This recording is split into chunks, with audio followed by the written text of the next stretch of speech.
En plena cena de Nochebuena, mi sobrina levantó su copa y brindó por seguir siendo la única nieta. Nadie la corrigió. Mi mamá sonrió. Mi papá levantó su vaso. Mi hija Nora, de 12 años, bajó la mirada al plato y apretó la servilleta para no llorar.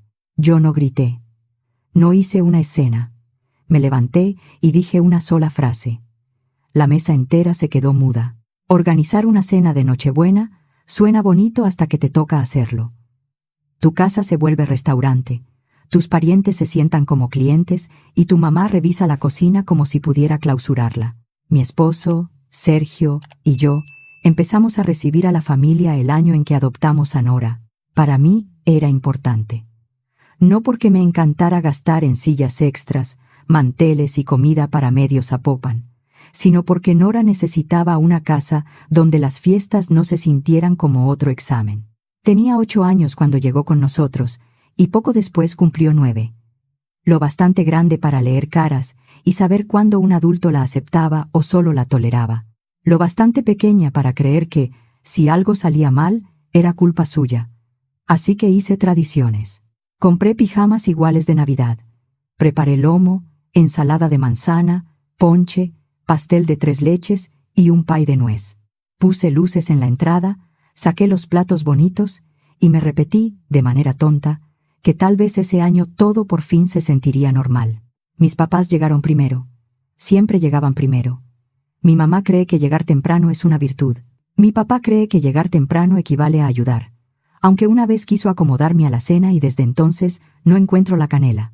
Después llegó mi hermana Tamara, con un suéter que parecía sencillo, pero seguramente costaba más que mi primer sueldo. Con ella venía Bella, su hija, peinada perfecto, con un vestido impecable y una sonrisa lista para la foto familiar.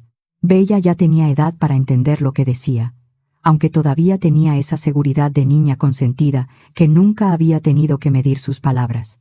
También estaba una tía de Sergio, una pareja de vecinos sin familia cerca y la mamá de una amiga de Nora. Iba a pasar la noche sola, llegó a dejar un pay y terminó quedándose. Esa noche no solo había familia, había gente que escuchó lo mismo que yo. La cena empezó como empiezan esas cenas cuando todos quieren aparentar calma. La comida estaba buena. La conversación era correcta, nadie levantaba la voz, pero todos sonreían con cuidado, como si cualquier palabra pudiera romper algo. Nora hacía eso que hacía cuando se ponía nerviosa. Ser demasiado educada, demasiado agradecida, demasiado chiquita, como si, ocupando menos espacio, nadie pudiera decidir qué sobraba. Yo la vi. Cuando adoptas a una niña grande, aprendes algo rápido. No solo escucha lo que dices, observa lo que permites.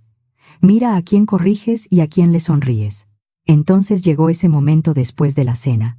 Cuando los platos ya están medio vacíos, alguien vuelve a llenar los vasos y de pronto un adulto siente que hace falta decir algo sobre la familia y las tradiciones. Ese adulto fue mi mamá. Habló de lo bonito que era reunirnos, de seguir con las costumbres, de estar todos juntos. Lo dijo con esa sonrisa de quien cree que inventó la Navidad. A Bella se le iluminaron los ojos. Empujó la silla hacia atrás, se puso de pie y golpeó su copa con una cuchara. Todos voltearon. La miraron esperando algo tierno, algo como, gracias por mi familia, para que todos suspiráramos y pasáramos al postre. Bella sonrió, levantó la barbilla y alzó su vaso. Por mí, dijo, por seguir siendo la única nieta. Hubo un silencio breve, confundido. Un par de personas soltaron una risa automática y luego se callaron, esperando que un adulto la corrigiera. Porque eso habría hecho un adulto normal. Habría dicho, Bella, no digas eso. Nora también es nieta. Pero mi mamá sonrió y asintió, como si Bella hubiera dicho algo precioso. Mi papá levantó su vaso sin pensarlo. Tamara se recargó en su silla, sonriendo, sin decir una palabra. Y ahí cambió todo. No por Bella. Los niños dicen cosas crueles, torpes, absurdas. Repiten lo que oyen. Prueban hasta dónde pueden llegar. El daño real viene cuando los adultos los premian por hacerlo. Nora no lloró. No empujó la silla, ni salió corriendo. Solo se quedó quieta. Bajó los ojos al plato. Sus manos apretaron la servilleta. Los hombros se le tensaron. Vi el momento exacto en que decidió tragarse lo que sentía. Sergio también lo vio. Se le endureció la mandíbula. Me miró sin preguntarme nada. Él conocía a la Clara de antes, la que dejaba pasar cosas para que la mesa siguiera en paz. También sabía que esa Clara había cambiado el día en que firmamos la adopción. Me levanté. No rápido, no dramática. Solo me puse de pie. Tomé mi copa y esperé lo suficiente para que todos me miraran. La mesa dejó de moverse. Hasta mi mamá dejó de masticar. No grité, no lloré, no di un discurso. Dije, con la voz pareja, yo también quiero hacer un brindis, por la claridad. Si ella no cuenta como familia, entonces ustedes tampoco. Sus abrigos están en la entrada. El que esté de acuerdo con eso, se puede ir. Dejé la copa sobre la mesa y no dije nada más. La sonrisa de mi mamá fue la primera en quebrarse. Clara, dijo, con esa voz dulce y falsa que usaba cuando quería hacerme sentir exagerada. Por favor. Era un chiste. La cara de mi papá se endureció. No puedes sacarnos de tu casa, dijo, como si yo hubiera intentado quitarle la ciudadanía. Tamara abrió los ojos, ofendida. ¿Estás hablando en serio? ¿Vas a arruinar la Nochebuena por un brindis? ¿Por un brindis? Como si la dignidad de mi hija fuera un detalle menor. No discutí. Discutir es lo que uno hace cuando cree que todavía hay algo por negociar. Respondí una sola vez. No en mi casa. Luego caminé hacia la entrada, señalé los abrigos y abrí la puerta. El aire frío de diciembre entró de golpe. En la zona metropolitana de Guadalajara no siempre parece invierno, pero de noche sí se siente. El que esté de acuerdo con lo que dijo Bella, se va. Mi mamá abrió la boca. La cerró. La volvió a abrir. Mi papá se levantó de golpe. La silla raspó el piso y mi vecina brincó en su lugar. Bella se veía confundida, incluso molesta, como si no entendiera por qué nadie estaba aplaudiendo. Tamara agarró su bolsa como si fuera un escudo. Empezaron a hablar mientras se movían, a reclamar, a quejarse, a hacer ruido, porque eso hace la gente cuando no consigue salirse con la suya. Pero se movieron. A veces la gente entiende el límite solo cuando ve que sí lo vas a cumplir. Algunos invitados se quedaron inmóviles. La tía de Sergio parecía querer desaparecer debajo de la mesa. Uno de los vecinos miraba sus manos. Nora seguía sin levantar la vista. Entonces se marcó la división. Algunos se quedaron, en silencio. No defendieron el brindis de Bella, no defendieron a mis papás. Solo se quedaron, como si de pronto hubieran recordado que esa no era una junta para votar si mi hija valía. Era mi casa. Mi mamá, mi papá, Tamara y Bella salieron al frío. La puerta se cerró detrás de ellos. El ruido se fue. El silencio que quedó ya no era el mismo. Regresé directo a Nora, sin discurso de victoria. Solo volví con la persona que importaba. Me agaché junto a su silla y le toqué la mano con cuidado. Sergio se puso del otro lado, firme, presente. Nora parpadeó rápido. Tenía los ojos brillantes. Seguía sin mirarme, como si hacer contacto visual fuera a volver reales las lágrimas. Mi amor, dije bajito. Aquí no tienes que hacerte chiquita. Ella tragó saliva. Sergio dijo una sola frase. Tan baja que casi solo la escuchamos nosotros. Eres nuestra, siempre. Los hombros de Nora se aflojaron apenas. No fue magia. Fue seguridad regresando de a poco. Me levanté y miré la mesa. Bueno, dije, obligándome a sonar normal, porque a veces el humor es lo único que evita que uno se rompa. ¿Quién quiere postre? Porque no hice pastel de 3 leches y pay de nuez para que se quedaran de adorno. Un par de personas rieron con nervios. Alguien soltó el aire. Otra persona asintió. Y seguimos. No como si nada hubiera pasado.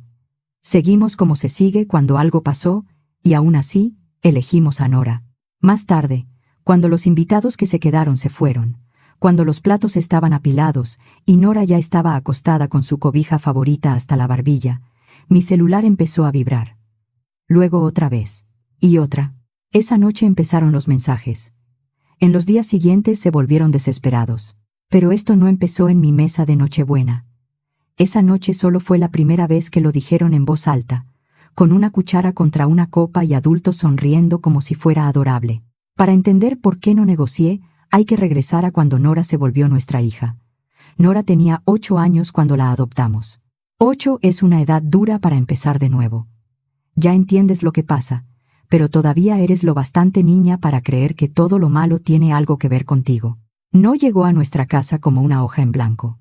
Llegó con una educación silenciosa que al principio parecía buena conducta, hasta que entendimos que era miedo. Miedo a ocupar espacio. Miedo a pedir demasiado. Miedo a que un día alguien decidiera que ya no pertenecía ahí. Sergio y yo no llegamos a la adopción como quien cuenta una historia bonita para redes. Fueron entrevistas, visitas, estudios, trámites con el DIF, documentos, audiencias y meses de espera. Fue tener que pedir permiso para amar a una niña. Recuerdo el día en que por fin recibimos la noticia buena. Estábamos en el coche, afuera del juzgado familiar. Sergio y yo teníamos las manos entrelazadas tan fuerte que dolía. Nora iba atrás con un vestido que ella misma había elegido, porque decía que la hacía sentirse oficial. Miré a Sergio y le dije en voz baja: «Pase lo que pase, no vamos a dejar que se sienta temporal». Él no dudó. «No es temporal. Esa fue la promesa. Si la habíamos elegido, era para siempre». Mis papás tuvieron 4 años para entender esa promesa. 4 años no es un periodo de adaptación. 4 años ya es una forma de vivir. Y aún así, nunca terminaron de aceptarla. No siempre era un insulto grande y evidente. Era más bien una gotera. De esas que puedes ignorar si estás cansada, pero que tarde o temprano te pudren el techo. La primera vez que mi mamá presentó a Bella con una amiga suya, dijo orgullosa: «Ella es mi nieta». Luego volteó hacia Nora y agregó: «Y ella es la niña de Clara». No dijo mi otra nieta. Ni siquiera dijo su nombre. La niña de Clara. Como si Nora fuera un paquete que yo hubiera llevado por accidente. Yo la corregí con educación porque crecí creyendo que mantener la paz era parte de mi trabajo. «Mamá», dije con una risa incómoda. «Nora también es tu nieta». Mi mamá soltó una risita. Mi papá se encogió de hombros, como si no fuera asunto suyo, aunque literalmente se trataba de ser abuelo. Tamara no corrigió nada. No tenía que hacerlo. Nadie dijo nada, y eso también dijo mucho. Otra vez, en una comida familiar, alguien le preguntó a mi mamá cuántos nietos tenía. Mi mamá señaló a Bella con la mano, como quien presenta un premio. «Una», dijo. Nora acababa de cumplir 9. Llevaba apenas 5 meses siendo nuestra hija legalmente. Yo pensé, tal vez necesitan más tiempo. Nora no reaccionó, no por fuera, solo se quedó quieta. Bajó los ojos a sus manos. Más tarde, en el coche, me preguntó con una voz tan baja que todavía me duele recordarla: ¿hice algo mal? Eso es lo que me persigue, no las palabras de mi mamá. La reacción de mi hija. Su primer impulso fue pensar que la crueldad de otra persona era culpa suya. Y aún así, seguí presentándome. Seguimos yendo a comidas, cumpleaños, posadas, visitas de domingo, porque yo quería que Nora tuviera familia. Quería que tuviera primos, abuelos, fotos incómodas, sobremesas largas, ese círculo desordenado de parientes que otros niños parecían tener sin pedirlo. Pensé que si les dábamos oportunidades suficientes, algún día lo entenderían. También había otra razón, una que no me gustaba admitir. Mis papás habían abierto una tienda de ropa en línea. Fotos bonitas, blusas, vestidos, conjuntos, mucha emoción por la marca. Mi mamá decía «la marca» con una seriedad enorme, aunque vendía ropa por Instagram y por una página que fallaba cada 3 semanas. A ellos les encantaba elegir prendas, tomarse fotos, hablar de lanzamientos y publicar historias. La parte que no les gustaba era todo lo que pasaba después de que alguien compraba. Esa parte, poco a poco, terminó siendo mía. Mantener la página, subir tallas, corregir precios, contestar mensajes, revisar pagos, resolver cambios y calmar quejas. Todo eso eran sus famosos 5 minutitos. Si nunca han llevado una tienda en línea, se los traduzco: es una fila interminable de pequeñas emergencias. ¿Dónde está mi pedido? Me llegó otra talla. Quiero mi devolución hoy. Ya les escribí 3 veces. Y cada vez mi mamá decía con una risa: Clara, son 5 minutitos. Claro. Además de eso, Sergio y yo les transferíamos dinero cada mes porque el negocio nunca terminaba de estabilizarse. Siempre había un motivo. Un mes flojo, un proveedor urgente, un pedido atorado, una campaña que no funcionó, algo que, según ellos, era por única vez. Pero ocurría todos los meses. Durante mucho tiempo, les mandamos casi siempre 10,000 pesos mensuales. No porque nos sobrara, porque yo me convencía de que era temporal, de que ayudar era lo correcto, de que si seguía siendo la hija que resolvía todo, tal vez ellos serían los abuelos que Nora merecía. Nunca funcionó. Un par de meses antes de Nochebuena, pasó algo que pudo haber cambiado su negocio. Una compradora mayorista se puso en contacto con ellos. No era una clienta cualquiera de Instagram. Era alguien que surtía varias boutiques pequeñas en Guadalajara y León. Quería hacer un pedido grande, de esos que podían darle aire al negocio durante meses. No estaba cerrado, pero iba bien. Yo ya había hablado con ella. Había respondido cotizaciones, tiempos de entrega, cambios y condiciones. Si yo seguía al frente del seguimiento, se animaba. La confianza no estaba puesta en mis papás. La confianza estaba puesta en mí. Porque yo era quien estaba dando la cara. Lo mencioné una vez, sin presumir, en medio de una conversación familiar. Después de fiestas tal vez pueda cerrar algo que ayude bastante a la tienda. A mi mamá se le iluminaron los ojos. Mi papá se inclinó hacia adelante. Tamara sonrió como si ya hubiera ganado algo. Desde ese día, empezaron a hablar como si el pedido ya fuera suyo. No si se concreta. No si sale bien. No gracias por ayudarnos. Solo suyo. Por eso, cuando los mensajes empezaron a apilarse después de Nochebuena, no contesté. Abrí la aplicación del banco. Porque por fin estaba viendo el patrón. Ellos nunca miraban primero la cara de Nora. Miraban mi utilidad. Y si podían levantar una copa mientras mi hija dejaba de contar, entonces no podían seguir recibiendo mi trabajo, mi dinero, ni mi nombre para sostener su siguiente oportunidad. No más. Para cuando abrí la aplicación del banco, el celular había vibrado tantas veces que parecía querer salirse de la mesa. Sergio estaba en el sillón, fingiendo ver la televisión. No veía nada. Me veía a mí. Nora estaba arriba, en su cuarto. Había dejado la puerta entreabierta como siempre hacía cuando se sentía insegura. Miré la transferencia programada.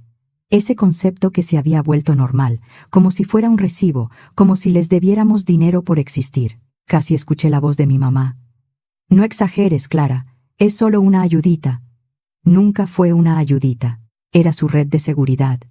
Y habían estado parados sobre ella mientras le decían a mi hija que no importaba. La cancelé. Un toque y se acabó. Luego hice lo segundo. Abrí mis notas, donde tenía plantillas de respuesta, instrucciones de cambios, contactos de proveedores y todos esos 5 minutitos. No cambié contraseñas ni les cerré cuentas. Solo dejé de usar mi tiempo, mis plantillas y mis contactos para resolverles todo. No les escribí un manual. No ofrecí enseñarles. Solo dejé de hacerlo. No más arreglos. No más respuestas. No más limpiarles el desastre por detrás. Después hice lo tercero, lo que nunca pensé que haría, porque no se trataba solo de dinero. Era mi nombre, mi credibilidad, mi palabra. Me quité de en medio con la compradora. Abrí el hilo de mensajes. Su último mensaje era amable, animado, lleno de futuro. Estamos listas para avanzar. Solo falta confirmar detalles. Escribí con calma. Hola. Solo para avisarte que me estoy retirando del proyecto y ya no estaré involucrada. No puedo responder ni hacerme responsable del seguimiento. Si todavía deseas continuar, te pido verlo directamente con ellos. Lo leí 2 veces. No porque dudara, porque quería que quedara limpio. No lo hice para hundirlos. Lo hice porque ya no iba a responder por ellos. Envié el mensaje. Después, les mandé un mensaje corto a mis papás. Contraten a alguien. No me vuelvan a pedir eso. Nada de párrafos. Nada de después de lo que hicieron. Nada que pudieran discutir. Solo una puerta cerrada. Mi celular siguió vibrando. Lo puse boca abajo y subí. La luz de Nora seguía prendida. Estaba sentada en la cama, con su conejo de peluche bajo el brazo y los ojos demasiado abiertos para esa hora. Toqué la puerta. ¿Puedo? Asintió. Me senté en la orilla de la cama. Ella dudó. Luego hizo la pregunta como si decirla le lastimara. ¿Lo dijeron en serio? Era la misma pregunta que había hecho de distintas formas desde los 8 años. Cuento. ¿Soy de verdad? ¿Solo me aguantan? Respiré despacio. Lo que hicieron estuvo mal, dije. Y fue cruel.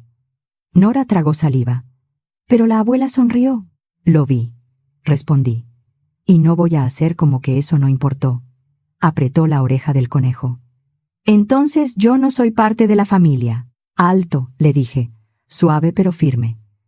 Tú eres nuestra hija, eres familia. Punto. Sergio apareció en el marco de la puerta. No entró de golpe. Solo se quedó ahí. Siempre, dijo. Nora parpadeó rápido. Una lágrima le bajó por la mejilla. Se la limpió de inmediato, como si llorar fuera algo que debía ordenar antes de que alguien lo notara. Eso me dolió más que la lágrima. Le acaricié la cara con el pulgar. Aquí no tienes que ganarte tu lugar, le dije. Asintió, pero era un asentimiento inseguro, y supe que no necesitaba otro discurso, necesitaba pruebas. Así que me levanté y le dije, trata de dormir. Mañana desayunamos juntas, ¿sí? Abajo, el teléfono seguía vibrando. Esta vez lo miré. Papá, ¿dónde está la transferencia? Mamá, contesta. Tamara, nos humillaste. Mamá, tenemos que hablar. Papá, llámame ya. No contesté. Esa noche no iba a dejar que sus mensajes entraran a la casa. El siguiente mensaje llegó 1 hora después. No era sobre Nora. Por supuesto que no. Papá, estamos cortos este mes. Luego otro. Papá, esto no es un juego. Al día siguiente llegó el correo de la compradora. No a mí. ¿A ellos? Lo sé porque mi mamá me lo reenvió como si fuera una prueba en un juicio. El asunto pudo haber sido, tú nos hiciste esto. El mensaje decía que solo se sentían cómodos avanzando si yo seguía como contacto y necesitaban confirmar si iba a continuar involucrada. Debajo, mi mamá escribió. ¿Qué hiciste? Me quedé viendo la pantalla un momento. No porque me sintiera culpable, porque era perfecto. No preguntó por Nora. No preguntó por qué había puesto el límite. No dijo, perdón. Preguntó qué hice, porque su mundo siempre había girado alrededor de lo que yo podía hacer por ellos. Entonces sonó el teléfono. Esta vez contesté. Lo puse en altavoz, porque Sergio estaba conmigo, y porque en mi casa ya no quería conversaciones escondidas. La voz de mi mamá entró como una alarma. Clara, ¿estás loca? Luego la de mi papá, grave y furiosa. No puedes hacer eso. Yo mantuve la voz tranquila. Buenos días para ustedes también. Esto es serio, dijo mi mamá. Esa compradora cambia todo. Esa compradora no vale más que mi hija, respondí. Hubo una pausa. Luego mi mamá intentó borrar lo ocurrido. Fue un chiste. Bella estaba jugando. Tú sabes que queremos a Nora. Mi papá soltó un ruido de molestia. Estás exagerando. Miré la pared mientras hablaba, porque si me imaginaba sus caras tal vez perdía la calma. Levantaron la copa, dije. Eso no fue un chiste para Nora. No lo cambies, dijo mi mamá. No estoy cambiando nada. Estoy repitiendo lo que pasó. Mi papá probó la frase que antes me hacía sentir culpable. Somos tus padres, dijo. Te criamos. Nos debes respeto. Casi me reí. No porque diera risa, sino porque era demasiado predecible. No les debo permitir que lastimen a mi hija. Mi mamá inhaló fuerte. ¿Entonces nos estás castigando? No, dije. La estoy protegiendo. Entonces llegó el pánico. La voz de mi papá se quebró alrededor del enojo. Ese pedido nos sacaba del hoyo, Clara. Eso nos iba a dar estabilidad. Era dinero, dije. Mi mamá cambió de tono en un segundo. De furia a súplica. Solo llámales. Diles que sigues.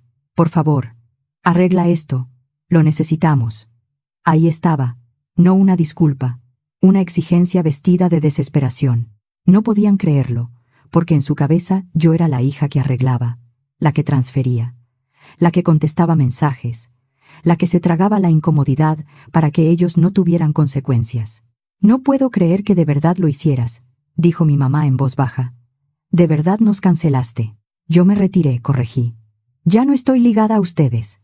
Mi papá subió la voz. No tienes derecho. Tengo todo el derecho, respondí. Era mi nombre el que estaba en juego. Mi mamá intentó suavizarse otra vez. Nosotros queremos a Nora. Ustedes quieren que yo siga resolviendo, dije. Quieren mi ayuda. Quieren mi dinero. quieren que todo siga igual. Eso no es quererla. Eso no es justo, respondió ella. Sentí que mi voz se volvía plana. No voy a cambiar la tranquilidad de Nora por una transferencia. Silencio. Luego mi papá dijo: amargo. Entonces nos vas a destruir. Respiré. No. Esta vez voy a hacer mi trabajo de mamá. A ustedes ya no los voy a salvar. Mi mamá empezó a hablar rápido, desesperada, como si alguna palabra pudiera abrir una grieta. Colgué. No azoté el teléfono. No grité. Solo colgué. El celular sonó de nuevo de inmediato. Lo silencié. Lo dejé en la mesa y subí a ver a Nora. Porque ese era el punto. No iba a permitir que el pánico de ellos se convirtiera en la nueva música de fondo de mi hija. Una semana después, empezaron a llamar otros familiares. La primera fue mi tía Diana, hermana de mi mamá. Clarita, dijo, con voz de miel. Tu mamá está destrozada. No la dejé acomodarse. Levantaron una copa porque mi hija no contaba. Silencio. Luego un "ah", muy pequeño. Ese "ah" viajó más rápido que cualquier grupo familiar. Por supuesto, mis papás ya tenían su versión. Tamara ayudó. En su historia, yo era inestable, dramática, cruel. Había saboteado el negocio familiar. Había arruinado su futuro. Había espantado a una compradora por resentida. Nadie se preguntaba por qué una niña de 12 años estaba mirando su plato para no llorar.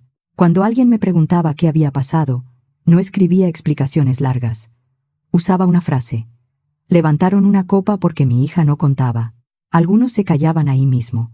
No les gustaba cómo sonaba cuando se decía sin adornos. Otros probaban las frases de siempre. Pero son tus papás. Es familia. No puedes quedarte con rencores. Yo no discutía. Repetía lo mismo. Levantaron una copa porque mi hija no contaba. Después mis papás aparecieron en la puerta de mi casa. No desesperados como en las llamadas. Controlados. Ensayados. Como si hubieran practicado en el coche. Mi mamá traía una bolsa de regalo. De esas que se supone que significan amor antes de que alguien diga una palabra. Clara, dijo. Hemos estado pensando.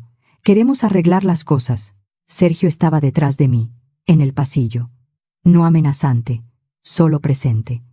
Un recordatorio de que yo no estaba sola en mi propia casa. Nora estaba adentro. No tenía que verla para saber que estaba escuchando. Siempre escuchaba cuando los adultos llegaban a la puerta. Los miedos viejos tardan mucho en soltarse. Mi mamá siguió. Queremos a Nora. De verdad. Nunca quisimos lastimarla. Mi papá asintió como un hombre aceptando una frase que no le gustaba afirmar. Yo no me hice a un lado. No los invité a pasar. Esperé, porque conocía ese ciclo desde niña. Primero venía la voz suave, después el giro. Y llegó. Y sobre la compradora, dijo mi mamá con cuidado. Clara, tienes que entender lo que hiciste. Mi papá apretó la mandíbula. Eso era todo para nosotros. Ahí estaba. No. ¿Cómo está Nora? No. Nos equivocamos. La compradora. El dinero. Mi mamá siguió rápido, ahora que el tema real había salido. Solo llámales. Diles que sigues involucrada. Todavía puedes arreglarlo. Dejé que el silencio se quedara entre nosotros unos segundos. Luego dije. Entonces por eso vinieron. Los ojos de mi mamá se encendieron. No. Sí, dije. No vinieron a hablar de Nora. Vinieron a hablar de su dinero. Mi papá endureció la voz. No nos hables así. Ustedes me están hablando así, respondí. En la puerta de mi casa. Mi mamá intentó volver a la dulzura porque sintió que perdía terreno. Clara, somos familia. Ustedes brindaron porque Nora no lo era. Su boca se apretó. ¿Tú sabes a qué nos referíamos? Ahí estaba. La verdad, saliendo por una rendija. Mantuve la voz calmada. Sí. Sé exactamente a qué se referían. Por eso están afuera. Mi papá dio un paso hacia adelante, como si pudiera empujar el límite con el cuerpo. Te necesitamos. No me moví. No. La dulzura de mi mamá desapareció por completo. ¿Entonces vas a dejar que perdamos todo? La miré de frente. Voy a dejar que Nora esté tranquila. Y cerré la puerta. No la azoté. Solo la cerré. Me quedé un momento en la entrada, respirando, dejando que el corazón bajara. Desde el pasillo llegó la voz pequeña de Nora. ¿Ya se fueron? Volteé y la vi asomada, con el conejo de peluche contra el pecho como si fuera una armadura. Sí, dije. Y ella soltó el aire. Fue una exhalación completa, de cuerpo entero, como si hubiera estado conteniendo la respiración desde hacía años. Ese suspiro me dijo más que cualquier conversación. Durante los meses siguientes, la tienda de mis papás empezó a venirse abajo. No porque yo hiciera algo ilegal, no porque les borrara cuentas ni hablara mal de ellos. No sobrevivió porque llevaba demasiado tiempo sostenida por mi trabajo gratis, mis noches, mis respuestas, mis transferencias y mi nombre. El problema no era solo la compradora, también traían mensualidades atrasadas, deudas con proveedores y pagos que habían estado pateando durante meses. Cuando me quité, la realidad hizo lo suyo. Primero dejaron de contestar a tiempo, luego se atrasaron con proveedores, después empezaron las quejas, cancelaron pedidos, perdieron clientas, vendieron inventario a la carrera. La tienda no podía sostenerse sola. También terminaron mudándose a un lugar más chico. No pasó de un día para otro. Fue más lento. Mensajes del banco, deudas, silencios, cosas vendidas, menos espacio para presumir. Tamara tampoco salió ilesa. Ella había vivido mucho tiempo, con la seguridad de que alguien más sostenía el piso. Cuando ese piso se movió, descubrió que las ventajas no se conservan solas. Tuvo que aceptar un trabajo estable y dejar de vivir como si siempre hubiera alguien resolviendo por ella. No lo celebré. Solo entendí que eso también era consecuencia de lo que habían construido. Nora, en cambio, cambió de una forma que sí me importaba. Dejó de mirar tanto hacia la puerta, como si alguien fuera a entrar y desarmarle la vida. Dejó de pedir permiso para cosas pequeñas. Empezó a hablar más fuerte en la mesa, a decir qué película quería ver, a escoger el postre, a reírse de verdad, no con esa risa nerviosa que usaba para comprobar si estaba bien ocupar espacio. Nuestras fiestas se hicieron más pequeñas y mejores, más tranquilas, más nuestras. Sergio y yo empezamos nuevas tradiciones, pijamas ridículas, chocolate caliente aunque no hiciera tanto frío, pastel de 3 leches sin visitas que lo amargaran, una cena donde nadie tenía que tragarse una humillación y llamarla familia. A veces Nora todavía pregunta cosas pequeñas que revelan heridas viejas. ¿Puedo invitar a una amiga? ¿Está bien si dejo mi mochila aquí? ¿No te molesta si escojo yo la película? Y cada vez le contestamos lo mismo, de una forma u otra. Esta también es tu casa. Claro que puedes. No tienes que pedir permiso para estar en tu casa. No voy a fingir que todo se curó de golpe. Las niñas que han aprendido a hacerse pequeñas no se vuelven libres en una sola noche, pero sí aprenden cuando una puerta se cierra para protegerlas y cuando alguien las elige delante de todos, al día siguiente, y al otro, y al otro. Eso fue lo que hice. No creo haber arruinado esa Nochebuena. Creo que esa noche dejé de fingir que todo estaba bien. Y si me preguntan si me arrepiento, pienso en Nora asomada desde el pasillo, abrazando su conejo, preguntando si ya se habían ido. Pienso en cómo respiró cuando le dije que sí. Y la respuesta es no, no me arrepiento. Porque esa noche, por fin, mi hija dejó de mirar su plato esperando que alguien más decidiera si contaba. En esta casa, Nora es mi hija. Eso no se pone a votación.